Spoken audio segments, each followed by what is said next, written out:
Bien, Dios les bendiga. Muchísimas gracias y una vez más aquí con este segundo mensaje, ahora titulado El rapto de la iglesia.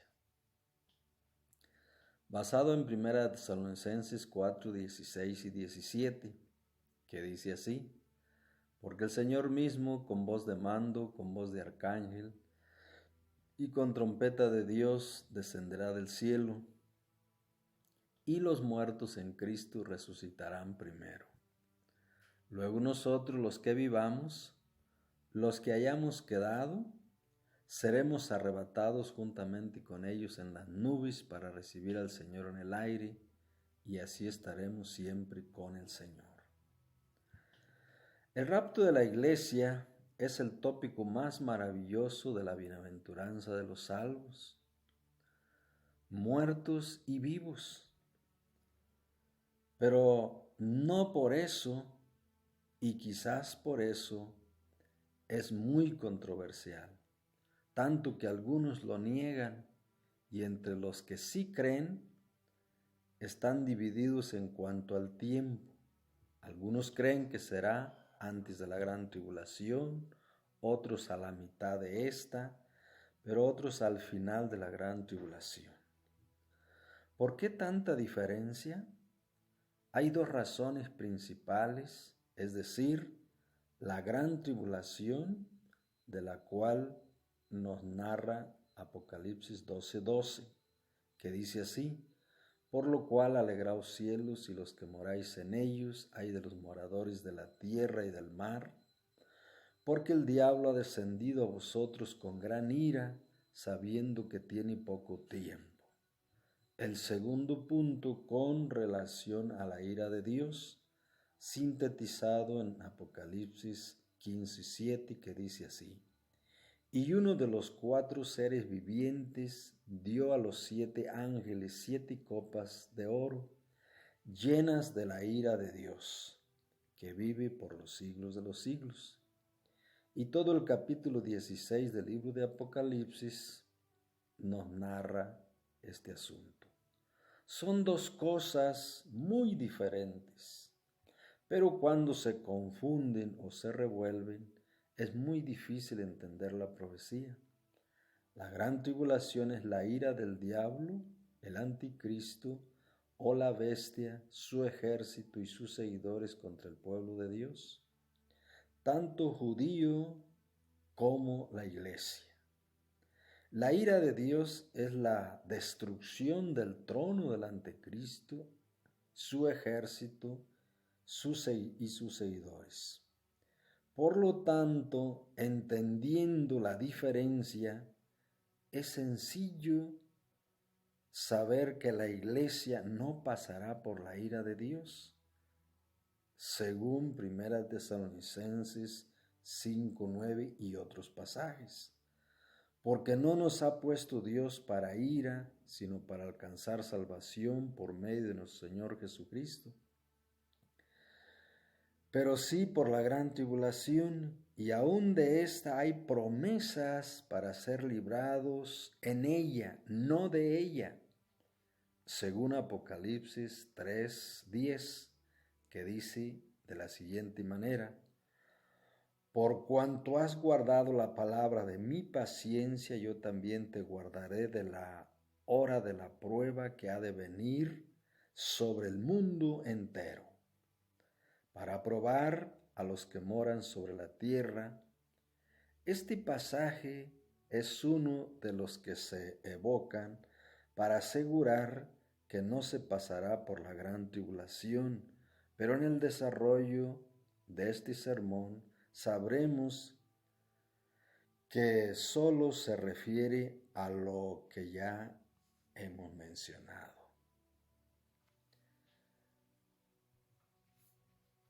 Veamos el primer punto de este sermón, que es la trompeta de Dios. Y leeremos una vez más 1 Tesalonicenses 4:16, que dice de la siguiente manera: Porque el Señor mismo, con voz de mando, con voz de arcángel y con trompeta de Dios, descenderá del cielo, y los muertos en Cristo resucitarán primero. Las trompetas, según el libro de Números, capítulo 10, tenían varias funciones, entre otras cosas, convocar a los ancianos, a la congregación y para prepararse para la guerra. En la toma o conquista de Jericó se utilizó el número 7, que entre otras definiciones significa completo, santo y perfecto. 7 trompetas, sacerdotes, 7 días, tipo de libro de Apocalipsis donde se mencionan 7 sellos, 7 trompetas y 7 copas de la ira.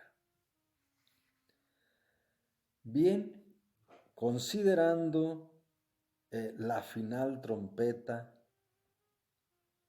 de la cual nos narra 1 Corintios 15, 51 y 52, la cual dice de esta manera: He aquí os digo un misterio, no todos dormiremos, pero todos seremos transformados, en un momento, en un abrir y cerrar de ojos, a la final trompeta, porque se tocará la trompeta y los muertos serán resucitados incorruptibles, y nosotros seremos transformados. Es claro que en este pasaje hay una sucesión de trompetas y que el apóstol Pablo sabe que a la última o a la final trompeta sucederá el rapto de la iglesia. Y esto lo sabemos, diría yo, perfectamente y no hay nada que discutir. Pero ¿a qué se refiere el apóstol Pablo o en qué estaba pensando? Seguro que estaba pensando, entre otras cosas, en la fiesta de las trompetas, que es profética de este maravilloso evento, ya que en esta fiesta, entre otras cosas, coronaban al rey, que de manera normal entraba en funciones, y aquel que de manera fortuita había entrado antes de esta fiesta. Fiesta en la que se dice de una sucesión de toques de trompeta y en la última se coronaba al rey, proféticamente refiriéndose a nuestro Señor Jesucristo como el Señor de señores.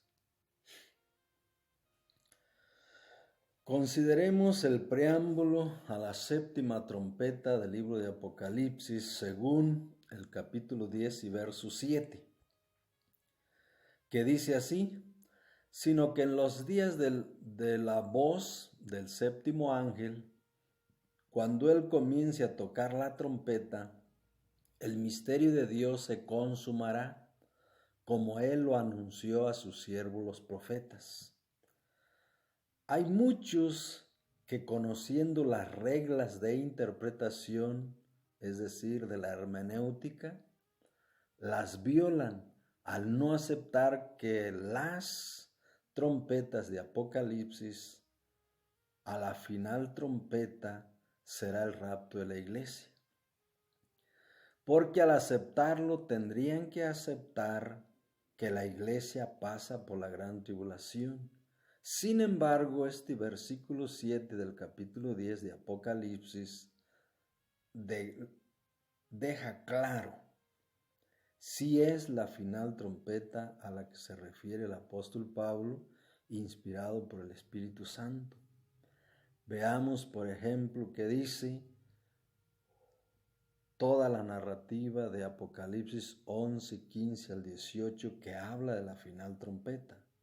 Y dice así: el séptimo ángel tocó la trompeta y hubo grandes voces en el cielo que decían: los reinos del mundo han venido a ser de nuestro Señor y de su Cristo, y Él reinará por los siglos de los siglos.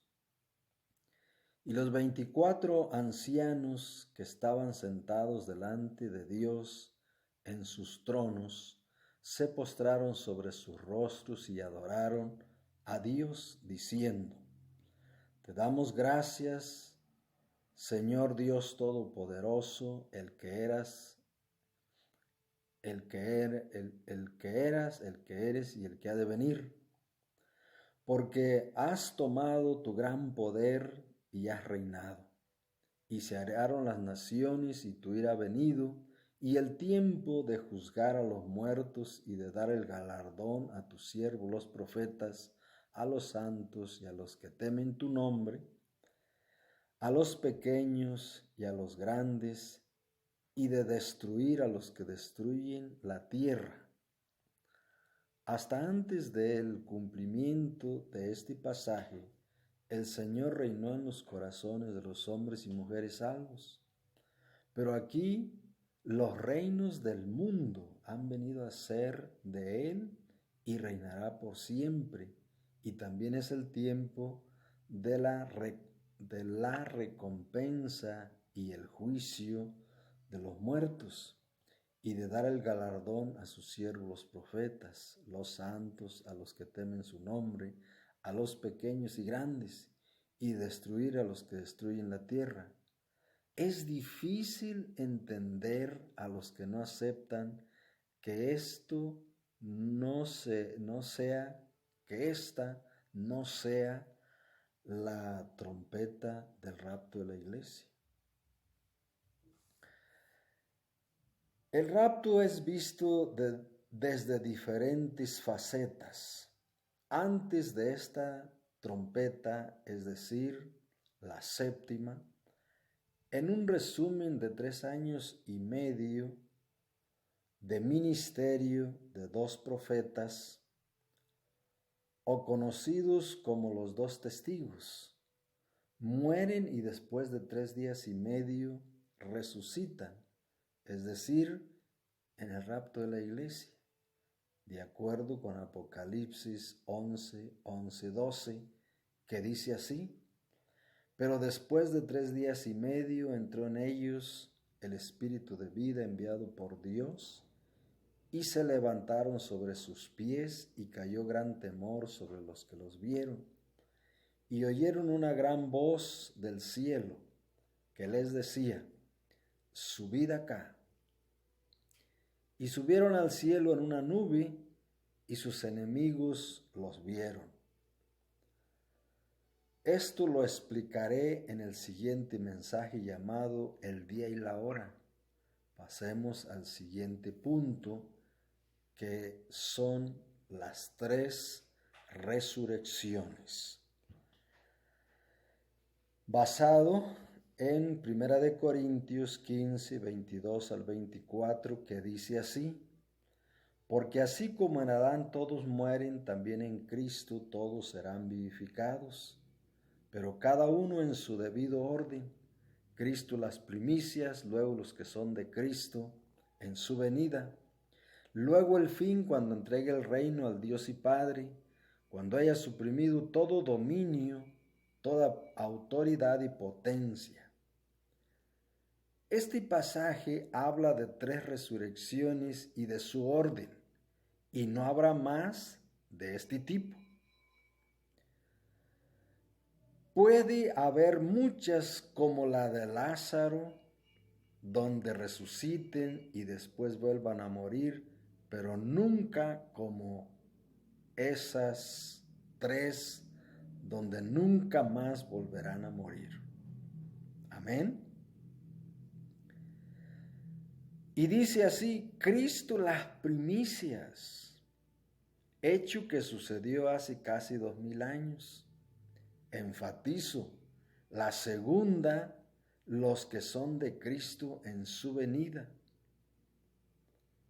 Al decir que hay una resurrección antes de la gran tribulación o a la mitad de esta, debe probar con la Biblia, donde lo dice claramente, sin dejar lugar a duda o a suspicacia.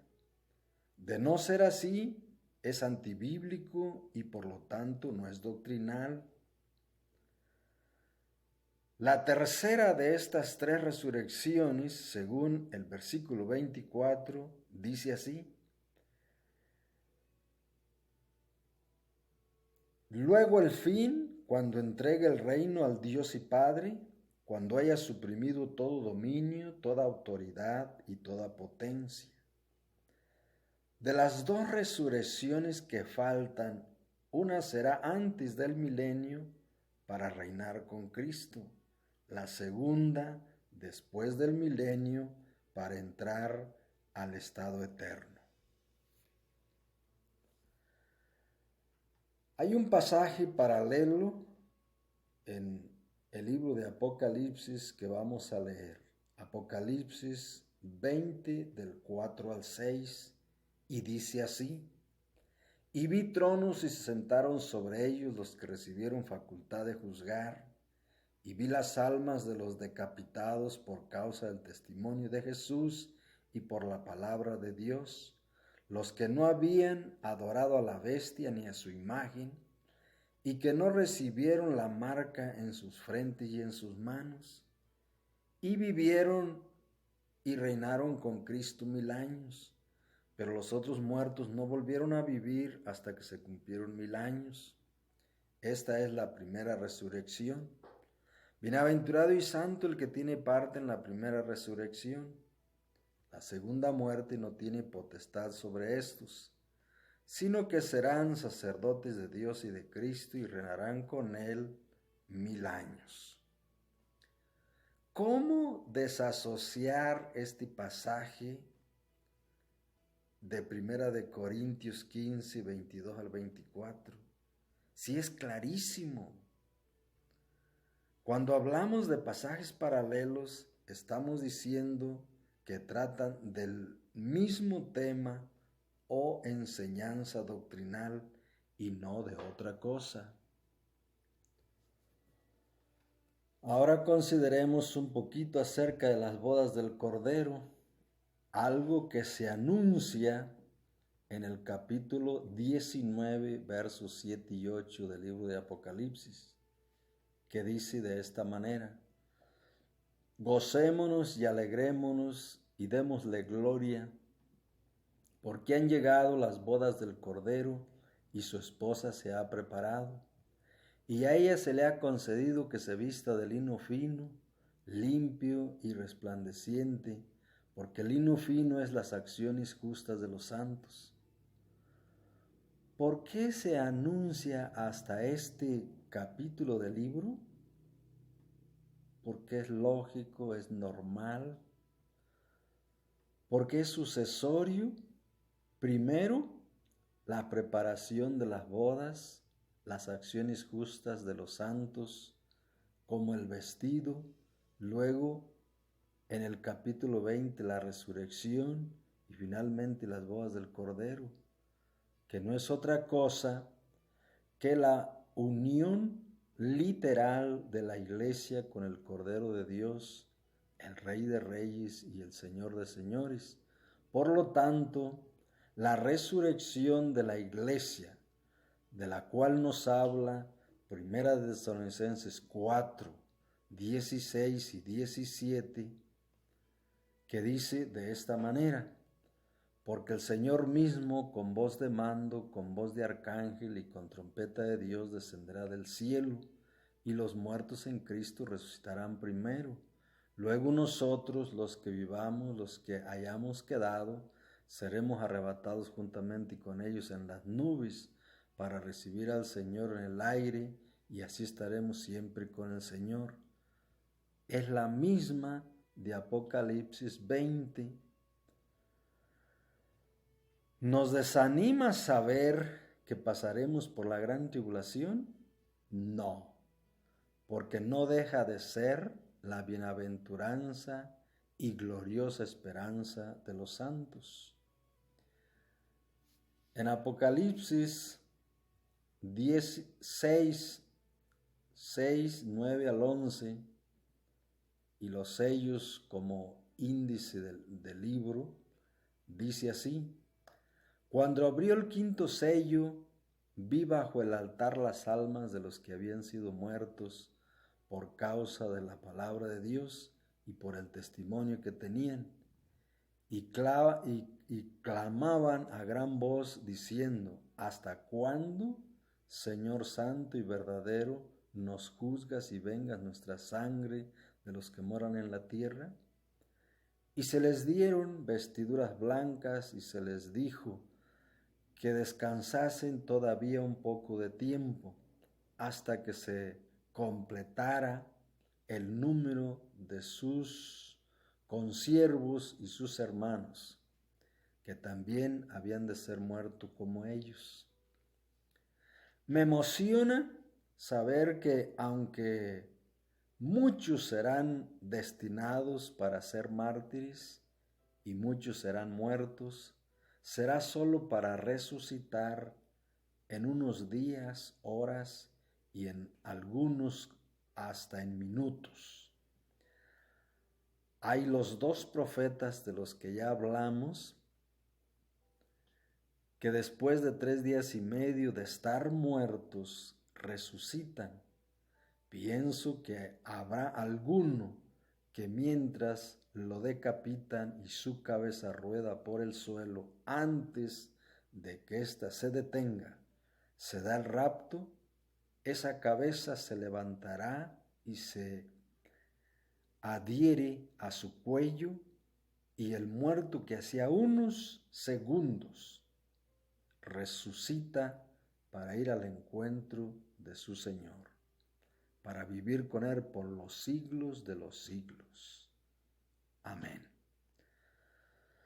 Luego los que estén vivos serán transformados en cuerpos glorificados, con la capacidad de vivir para siempre, como fue el proyecto original de Dios en la creación. Ese será el maravilloso final, donde el espacio universal será su tránsito, pudiendo viajar a la velocidad del pensamiento, porque serán como los ángeles, según Mateo 24:30, que dice: porque en la resurrección ni se casarán ni se darán en casamiento, sino serán como los ángeles de Dios en el cielo. Habiendo visto este tema desde la trompeta, desde la resurrección, y ambos nos afirman que es dentro de la gran tribulación, el tercer punto es titulado Después de la gran tribulación, según Mateo 24, 29 al 31, que dice de esta manera: e inmediatamente después de la tribulación de aquellos días el sol se oscurecerá y la luna no dará su resplandor, las estrellas caerán del cielo y las potencias de los cielos serán conmovidas.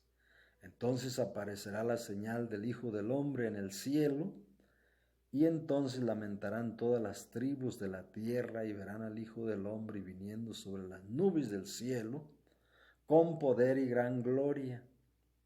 Y enviará a sus ángeles con gran voz de trompeta y juntará a sus escogidos de los 4 vientos, desde un extremo del cielo hasta el otro. Por cierto, no será un rapto silencioso. Eso se lo inventaron por el año 1830 por un jesuita como contrarreforma por Francisco de Rivera. Le gustó al doctor Scofield y lo introdujo en los seminarios y más tarde en los estudios de la Biblia que lleva su nombre. No hay razón para un rapto secreto. Para este tiempo, los que tengan la marca de la bestia se perdieron para siempre y no hay forma de salvarlos. Pero todos los que la hayan rechazado podrán ser salvos. Salvos de todas las naciones, de acuerdo con Apocalipsis 7, 9 y verso 14, que dice: después de esto miré y aquí una gran multitud, la cual nadie podía contar, de todas naciones, tribus, pueblos y lenguas, que estaban delante del trono y en la presencia del Cordero, vestidos de ropas blancas y con palmas en las manos. El verso 14 dice de dónde salieron y dice así: yo le dije, Señor, tú lo sabes. Y él me dijo: estos son los que han salido de la gran tribulación y han lavado sus ropas y las han emblanquecido en la sangre del Cordero.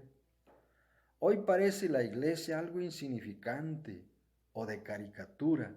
Sin embargo, Dios se ha propuesto en la última generación, que al parecer somos nosotros, salvar de todas las naciones miles y miles que no se podían contar.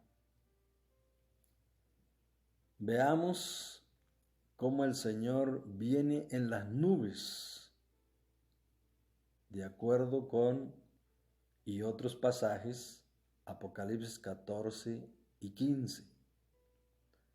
14, 14 y 15, que dice así: miré aquí una nube blanca y sobre la nube uno sentado, semejante al Hijo del Hombre, que tenía en la cabeza una corona de oro y en la mano una hoz aguda. Y del templo salió otro ángel clamando a gran voz al que está sentado sobre la nube: mete tu hoz y ciega, porque la hora de cegar ha llegado, pues la mies de la tierra está madura. ¿Quién no sabe que así regresará el Señor? Ya lo leímos en Mateo 24, pero volvamos a leerlo, 24:30, que dice así: entonces apareció la señal del Hijo del Hombre en el cielo, entonces lamentarán todas las tribus de la tierra y verán al Hijo del Hombre viniendo sobre las nubes del cielo, con poder y gran gloria. Apocalipsis capítulo 7 nos habla de los miles de los salvos, como lo acabamos de leer. El capítulo 14 nos habla de la forma en que estos serán trasladados al cielo. Estos capítulos son paralelos o lo mismo. Veamos ahora el lugar del cielo a donde llegaron, porque hasta eso nos enseñan las Sagradas Escrituras. Esto se encuentra en Apocalipsis 15:2, que dice así: vi también como un mar de vidrio mezclado con fuego, y a los que habían alcanzado la victoria sobre la bestia y su imagen y su marca y el número de su nombre, en pie sobre el mar de vidrio, con las arpas de Dios. Dice este versículo: a un mar de vidrio, es decir, una explanada grandísima que está frente al trono de Dios, para que los miles y miles escuchen las benditas palabras y bienaventuranzas de nuestro Padre Celestial. Pero probemos siempre lo que decimos con la palabra de Dios, no con argumentos solamente. Y leamos Apocalipsis 4:6, que dice: y delante del trono había como un mar de vidrio semejante al cristal, y junto al trono y alrededor del trono 4 seres vivientes llenos de ojos, delante y detrás. Cantaremos un nuevo cántico y nos uniremos a los miles de ángeles y a toda la creación en adoración y alabanza a nuestro Dios. Como Dios iba a hablar de la gran tribulación, y de su ira nos anticipa el trono de Dios en el capítulo 4 y 5, para que supiésemos que aunque se pasaría por tantas cosas difíciles, Dios sigue estando en su trono y tiene control de todas las cosas.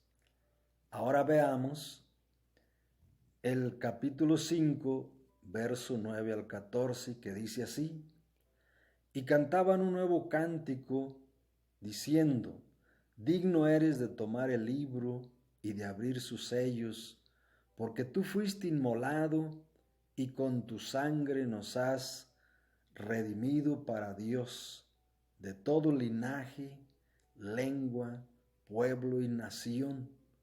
¿Les recuerda algo?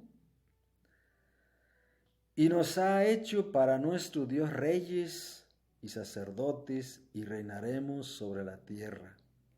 Miré y oí la voz de muchos ángeles alrededor del trono, y de los seres vivientes y de los ancianos, y su número era millones de millones, que decían a gran voz: el Cordero que fue inmolado es digno de tomar el poder, la riqueza, la sabiduría, la fortaleza, la honra, la gloria y la alabanza.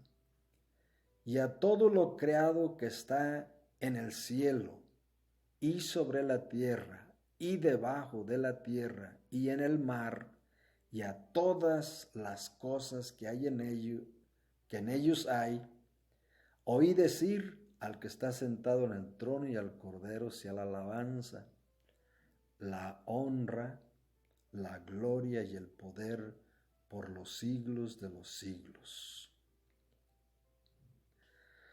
Los 4 seres vivientes decían amén, y los 24 ancianos se postraron sobre sus rostros y adoraron al que vive por los siglos de los siglos. Hermano, yo no te condeno ni pienso mal de los que creen que la iglesia no pasará por la gran tribulación. Pero hoy hemos visto el rapto de la iglesia desde varios puntos, desde el punto de vista de la final trompeta, desde la resurrección y la recta interpretación, la hermenéutica. Es así a la final trompeta del libro de Apocalipsis. Lo hemos visto desde la resurrección con base bíblica. Ya con estas 2 evidencias lo vimos textualmente con Mateo 24, y no es el único pasaje, hay muchos pasajes, hay mucho más, pero por el tiempo lo hicimos así. Me preocupa sinceramente la desilusión de aquellos que creen que se irán antes de la gran tribulación, y también la posibilidad de que los que sean carnales intenten hacerle algo malo a sus pastores, de coraje por haberles hecho creer algo que no es cierto, y lo comprueben cuando lo estén viviendo y quieran desquitarse. Considero mi deber informar que la iglesia sí pasará por la gran tribulación, pero me gozo porque sí hay rapto de la iglesia, sí hay bodas del Cordero, y sobre todo hay un estado eterno en el que hay que vivir para siempre. Para los miles y miles que fueron, son y serán salvos en Cristo Jesús, Señor nuestro. Y todo se lo debemos a un Dios amoroso que nos ama desde antes de la fundación del mundo, según Efesios 1, del 3 al 5, que dice: bendito sea el Dios y Padre de nuestro Señor Jesucristo, que nos bendijo con toda bendición espiritual en los lugares celestiales en Cristo, según nos escogió en Él desde antes de la fundación del mundo, para que fuésemos santos sin mancha delante de Él, en amor, habiéndonos predestinado para ser adoptados hijos suyos por medio de Jesucristo, según el puro afecto de su voluntad. Hermanos, ánimo, vivimos en el mejor tiempo, vivimos en el mejor de los tiempos. Si hemos sido salvos, si no eres de los salvos y quieres serlo, te pido que hagas esta oración de todo corazón. Padre nuestro que estás en los cielos, perdona mi pecado. Hoy renuncio al pecado, al diablo y a la maldad, y recibo a Cristo, tu Hijo, en mi corazón, para que Él haga de mí esa nueva criatura, de la cual habla 1 Corintios 5, 17, 2 Corintios 5, 17, que dice: He aquí que si alguno está en Cristo, nueva criatura es, las cosas viejas pasaron, he aquí todas son hechas nuevas. Si lo hiciste, consigue una Biblia. Si no es análoga, digital, y empieza a leerla. Sobre todo, el Nuevo Testamento. Ora, es decir, habla con Dios como si fuera tu mejor amigo. Si has hecho esa decisión y empiezas a obedecerle en su palabra, eso eres su amigo. Eso dice San Juan 15, 14, que dice así: vosotros sois mis amigos si hacéis lo que yo os mando. Muchísimas gracias. Dios les bendiga.